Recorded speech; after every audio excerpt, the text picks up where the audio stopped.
हिमालय के ऊंचे पहाड़ों में फुसफुसाते हुए चीड़ के पेड़ों के बीच छोटी नाम का एक गांव बसा हुआ था। छोटा और अलग थलग, छोटी में जीवन मौसम की गति से चलता था। सर्दियां कठोर थीं, लेकिन गांव वाले मेहनती लोग थे। वे अपने चूल्हे के पास दुबके रहते थे, पीढ़ियों से चली आ रही कहानियां सुनाते थे। बहादुरी, प्यार और कभी-कभी उन चीजों की कहानियां जो साए में दुबकी रहती हैं। गांव वालों में शर्मा नाम का एक परिवार रहता था। वे एक साधारण परिवार थे।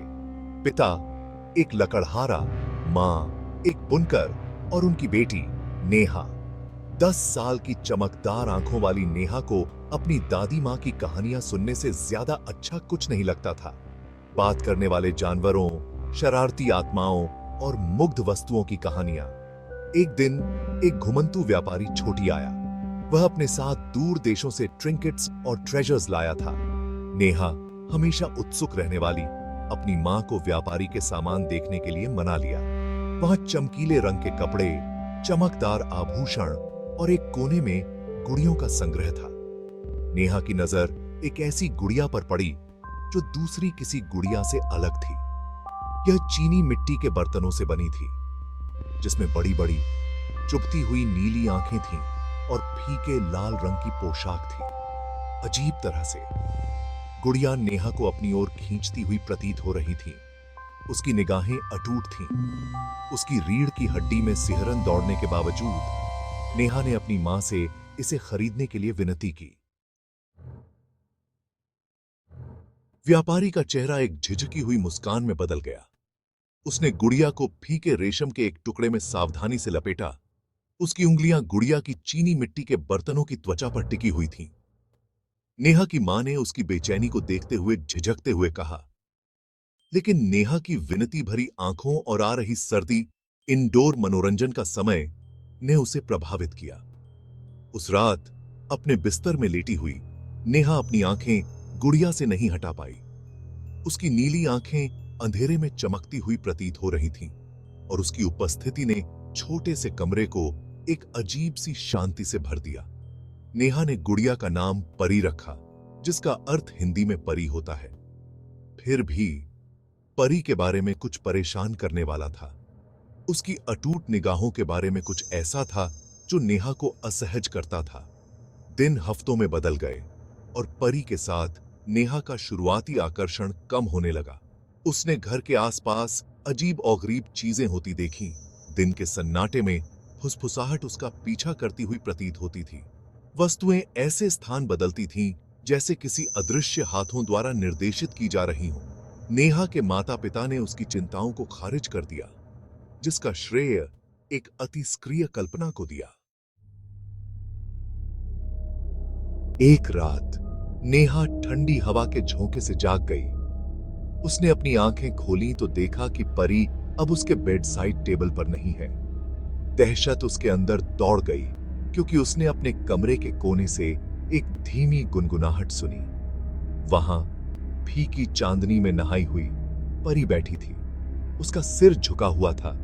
उसके चीनी मिट्टी के होंठ एक खामोश गीत में हिलते हुए प्रतीत हो रहे थे। भयभीत नेहा अपने कवर के नीचे वापस आ गई। उसका दिल उसकी छाती में तेज हो रहा था। वह अपने माता पिता को चिल्लाकर बुलाना चाहती थी, लेकिन डर के मारे उसकी आवाज ही नहीं निकल रही थी। गुनगुनाहट तेज होती गई, कमरे को एक भयानक राग से भर दिया।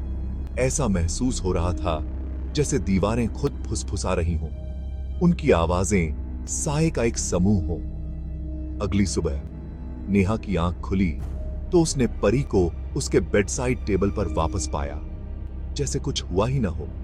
उसने अपने माता पिता को पिछली रात की घटनाओं के बारे में बताया, लेकिन उन्होंने उसके डर को खारिज कर दिया, यह कहते हुए कि यह सिर्फ एक बुरा सपना था। लेकिन नेहा बेहतर जानती थी।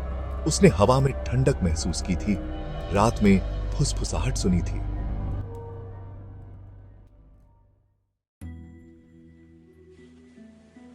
दिन हफ्तों में बदल गए और अजीब घटनाएं जारी रहीं। एक शाम नेहा के पिता जंगल से लौटे। उनका चेहरा राख जैसा था। उन्होंने जंगल में एक अप्राकृतिक सन्नाटे की बात कही, दृश्य आंखों द्वारा देखे जाने की भावना की। उसने भी फुसफुसाहट सुनी थी, धुंधली और ठंडी, हवा में बहती हुई।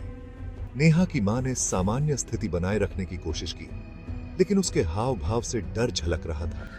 वह दिया जलाकर सोने लगी। उसकी प्रार्थना हर रात और अधिक प्रबल होती गई। नेहा ने देखा कि उसकी मां की निगाहें परी पर टिकी हुई हैं। उसके शुरुआती मनोरंजन की जगह अब संदेह की एक झलक ने ले ली थी। एक दिन नेहा स्कूल से घर लौटी तो उसने अपनी मां को व्याकुल पाया। नेहा की दादी, जो गांव के किनारे रहती थी, बीमार हो गई थी। उसकी मां उसके पास पहुंची और नेहा को एक पड़ोसी की देखभाल में छोड़ गई।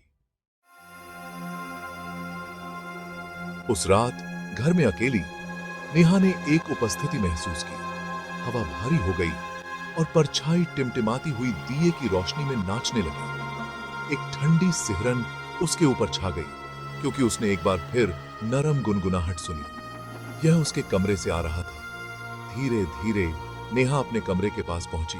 उसका हाथ दरवाजे की घुंडी पर कांप रहा था। गुनगुनाहट तेज होती गई और फुसफुसाहट वापस आ गई। उनकी आवाजें डर का एक कर्कश स्वर थी। एक गहरी सांस लेते हुए नेहा ने दरवाजा खोल दिया। कमरा खाली था। परी चली गई थी। उस दिन से नेहा फिर कभी नहीं दिखाई दी। कुछ लोगों ने फुसफुसाते हुए कहा कि गुड़िया उसे अपने साथ किसी अनजान दुनिया में ले गई। दूसरों ने कहा कि जंगल में फुसफुसाहट ने उसे मौत के घाट उतार दिया। सच्चाई लापता लड़की की तरह उस धुंध में गायब हो गई जिसने छोटी गांव को ढंक लिया था। शर्मा परिवार दिल टूटा और भयभीत अपना घर छोड़कर भाग गया। यह पहाड़ी पर खड़ा था। उस अंधेरे की एक भयानक याद दिलाता था जो सामान्य की सतह के नीचे दुबका हुआ था। गांव वाले इससे बचते थे। पहाड़ी पर प्रेतवाधित घर और बच्चों को चुरा लेने वाली गुड़िया के किस्से सुनाते थे। एक ठंडी याद दिलाता है कि कुछ रहस्यों को अछूता छोड़ देना ही सबसे अच्छा है।